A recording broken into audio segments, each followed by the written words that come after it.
In the beginning, it was simple. We decided on a coffee, we called our broker, who calls the shipping agent, who talks to the exporter, who gets his prices from the hedge fund manager who's trading these options on the world market. Well, something's wrong. Maybe it's not so simple, but that's just how it's always been done. It's how the big boys do it, the independents do it. That's just the way the coffee world works.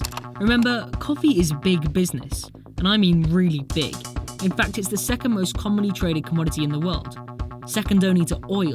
So this was our supply chain, and damn it was complex. All these people wanted to make money along the way, which meant by the time the farmer was actually paid for his crop, his cut was tiny, and I mean tiny. So here's the rub. What if we could work direct with the farmer and his family? How could we shorten the distance between us and our coffee? Well, we had to visit the farms.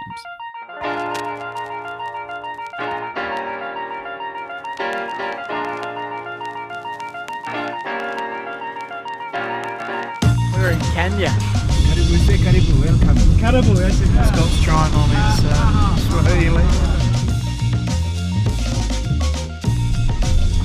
So we're just arriving at the coffee farm.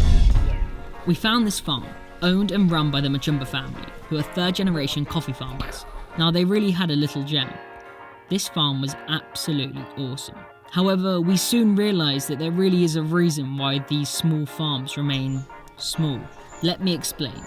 These local farms pick their coffee by hand. It's collected in wicker baskets, delivered by bike or by foot to an area washing station, places that look like this. So George would bring his coffee here. It's put into a big pile with all the other coffee from all the other farms, and then it's put back into the supply chain that we mentioned earlier. It's safe to say that George and his son Isaac believe there must be a better way to get their coffee to the rest of the world. To the drinkers, the people like you. So we wanted to help. Over a cup of coffee, we hatched a plan. We hugged, shook hands, and committed the next decade to each other. So we set out to do something that's never been done before. Hear me out. What if we could bring the whole process back to the farm? Somewhere where we could control the quality and bring the power back to the farmer. Well, that'd be great, wouldn't it? So we did it. We went to the bank with our plan and they laughed us out the door. So we went to another bank. This time they didn't laugh at us, but they still showed us to the door. So we remortgaged our homes to get the project going. Once we had started, we just couldn't stop. We built a pulping station, new drying tables, washing facilities. We brought in an agronomist, planted new trees, created fertilizer traps, a sorting station, and remodeled the entire farm.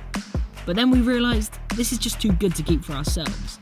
Let's fulfil George's original dream of getting his coffee directly to the customer.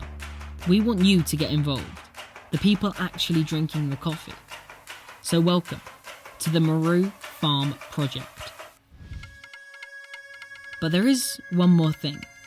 We soon realised that many of the workers on the farm sent their children to the same local school. Now, one of our missions on this project was to ensure a better quality life for the people growing our coffee. And what better way to do this than to make sure their children are learning in a great environment? We decided to pay a visit to the school, and wow, what lovely kids. But it really was different to what we were used to in the UK. I mean, we take things like a toilet, running water, even glass in the windows for granted. Now, there was no lack of love or passion from the teachers, who were absolutely amazing, providing such a great education, but with so little funds. So, damn it, let's do this.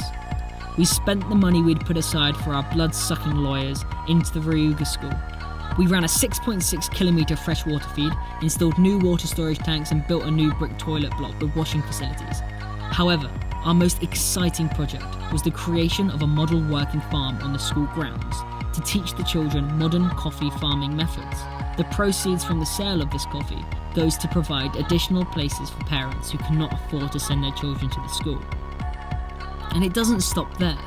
Our long-term crusade is to build a dining hall for the entire school, completely refurbish the existing buildings and build new classrooms and sports facilities.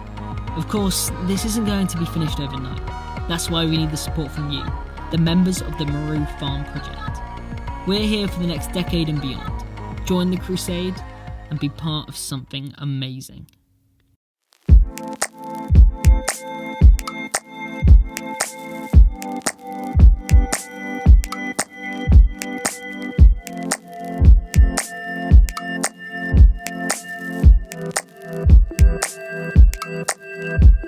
Karibu.